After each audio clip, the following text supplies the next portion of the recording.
Share boom channel पर एक बार फिर आपका स्वागत है।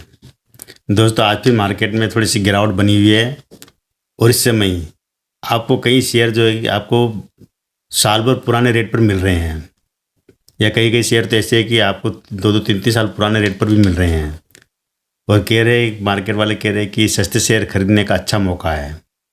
लेकिन ये भी ध्यान रखना है कि सस्ता सदा महंगा है। वो एक कहावत भी है कि कई बार सस्ती चीज़ भी महंगी पड़ जाती है। तो कहीं ऐसा ना हो कि जिस शेयर को हम सस्ता समझ के खरीद रहे हैं तो यही शेयर बाद में जाकर वो ज़्यादा नुकसान करवा दें।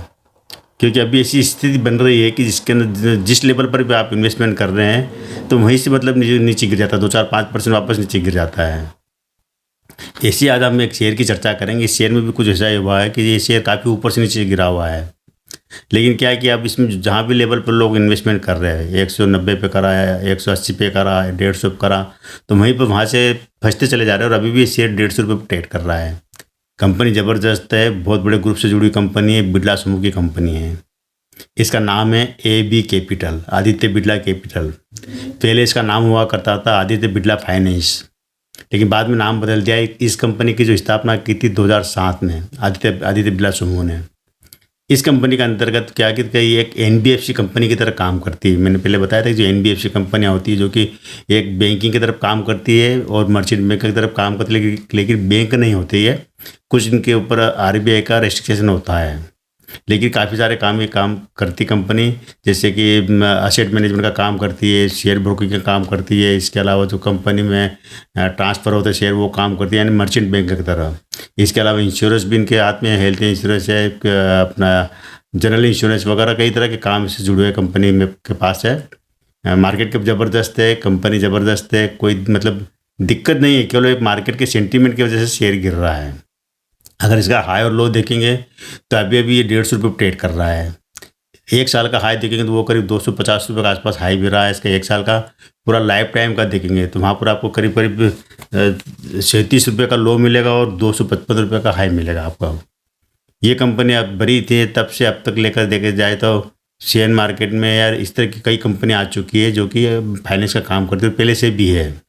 तो ये जरूर ध्यान रखना है कि ये जो ऐसी कंपनियां जो होती है ना, जितनी जो फाइनेंस या NBFC तरफ कंपनियां, इनके ऊपर कर्जा का बहुत ज़्यादा होता है, क्योंकि पैसा एक से लेकर दूसरे को देते हैं। तो यहाँ पे भी इनके पास भी करीब करीब 4 गुना कर्जा इनके पास भी है। पहले हम इसका डेटा जानेंगे, उसके बाद कंपनी की पूरी कहानी। तो डेटा ये है कि करंट प्राइस चल रही है अभी इसकी 152 रुपये के आसपास चल रही है। मार्केट कैप है 39,815 करोड़ का मार्केट कैप है और बुक वैल्यू इसकी है 110 रुपये। बुक वैल्यू के मुकाबले शेयर कह सकते हैं कि अभी आपको उसके आसपास मिल रहा है। 150 रुपये शेयर की प्राइस है और 110 रुपये बुक वैल्यू है, तो 30-40 रुपये अभी बुक वैल्यू से महंगा, लेकिन ज़्यादा महंगा नहीं है। ROC इसका है 9.95 का ROC है, जो बढ़िया है। ROE इसका है 14.2 का ROE, ये भी ठीक है, अच्छा है। फेस वैल्यू इसकी 10 रुपये है और इसका ऊपर कंपनी पर कर्जा 4 गुना कर्जा कंपनी पर है। मैंने पहले आपको बताया था EPH इसका 13.5 का है, ये भी ठीक है। और लेकिन इसका जो अगर वो देखेंगे सेक्टर P देखेंगे तो सेक्टर P भी इसका 10.80 का है इसका। और अगर दूसरों के मुकाबले देखेंगे जैसे बजाज फाइनेंस का 32 का है, जियो का 87 का है, चोलामंडलम का 28 का P है, श्रीराम फाइनेंस का 12 और इसका 10 है। तो सेक्टर P मतलब ठीक है, बढ़िया है। अगर हम इसके अगर रिजल्ट देखते हैं, पहले हम सालाना रिजल्ट देखेंगे कि 2021, 22, 23 और 24। तो 2021 में 9,260 करोड़ रुपए का रेवेन्यू आया था, 3,966 करोड़ रुपए खर्च हुआ और 1,546 करोड़ रुपए का नेट प्रॉफिट हुआ इनको। 2022 में 22,232 करोड़ का रेवेन्यू आया था, 16,694 करोड़ रुपए खर्चा हुआ और 2,286 करोड़ रुपए का इनको नेट प्रॉफिट हुआ है। 2023 में 30,103 करोड़ रुपए का रेवेन्यू आया, 19,972 करोड़ रुपए खर्चा हुआ और 5,635 करोड़ रुपए का नेट प्रॉफिट हुआ है। 2024 में 34,524 करोड़ का रेवेन्यू आया, 22,471 करोड़ रुपए खर्चा हुआ और 4,582 करोड़ रुपए का नेट प्रॉफिट हुआ। कहने का मतलब ये है कि कंपनी ने 4 सालों में अच्छा खासा रेवेन्यू भी बढ़ा इनका और प्रॉफिट भी इनका बढ़ा। 1500 से बढ़ते बढ़ते 4500 तक हो गया प्रॉफिट, यानी कि 3 गुना प्रॉफिट बढ़ चुका है और रेवेन्यू भी 3 गुना बढ़ चुका है इनका। अच्छा है सालाना। तिमाही हम देखेंगे तो मार्च 2024 में इनका 10,940 करोड़ का रेवेन्यू आया था, खर्चा हुआ 7,319 करोड़ और प्रॉफिट हुआ इनको 1288 करोड़ का। जून 2024 में 8,673 करोड़ का रेवेन्यू आया, 5,458 करोड़ रुपये खर्चा हुआ और 779 करोड़ रुपये का नेट प्रॉफिट हुआ इनको। सितंबर 2024 में 10,322 करोड़ रुपये का रेवेन्यू आया, 6,604 करोड़ रुपये खर्चा हुआ और 1,021 करोड़ का नेट प्रॉफिट हुआ है।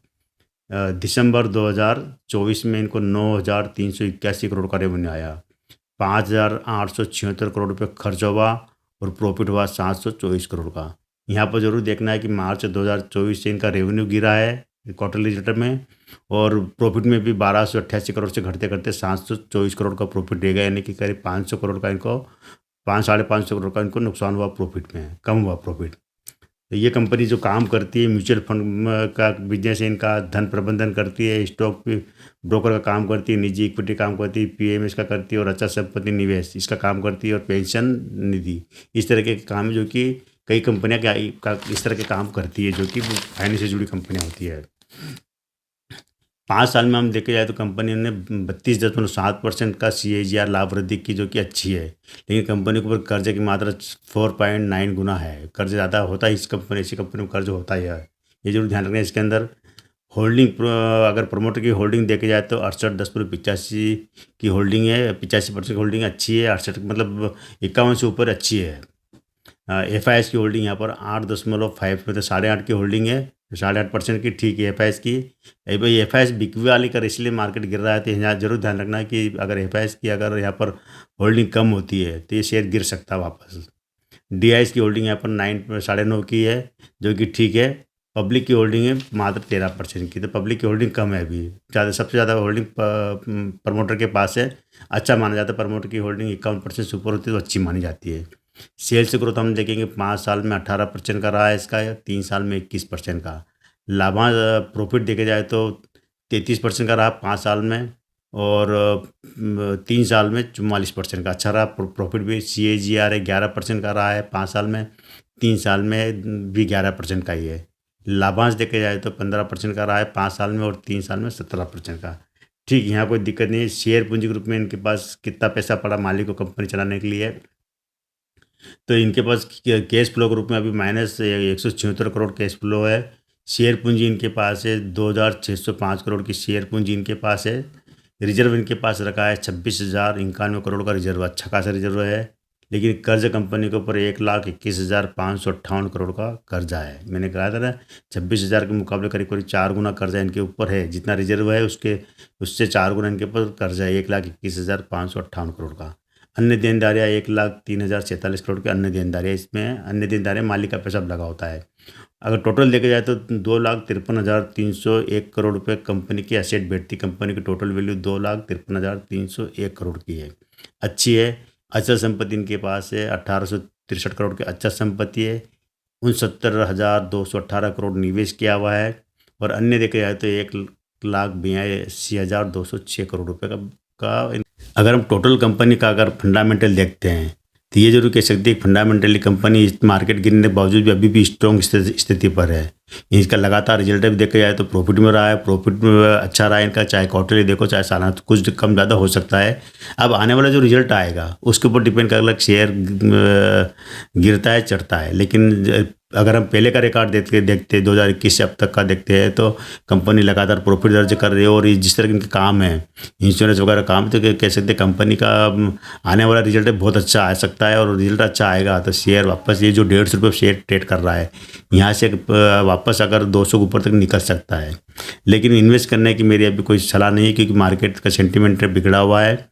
अगर आपको ये 100-125 तक मिलता है 100 रुपये के आसपास, तब ज़रूर इसमें आप एंट्री कर सकते हैं।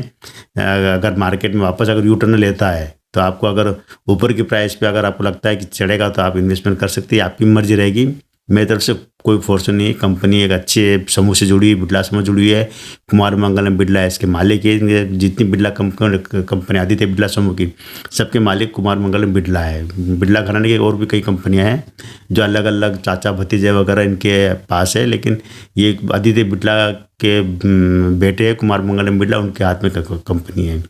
तो ओवरऑल हम देखे जाए तो इसका अगर नंबर देने की बात करें तो 10 में से हम आराम से 8 नंबर दे सकते हैं, क्योंकि कंपनी के ऊपर किसी भी प्रकार का कोई मामला नहीं है, कोई वो नहीं है। कर्ज जरूर, कर्ज की सीमा है 4 गुना कर्ज, लेकिन कर्ज होता है। जितनी भी एनबीएफसी कंपनियां होती है सबके ऊपर कर्जा होता ही होता है।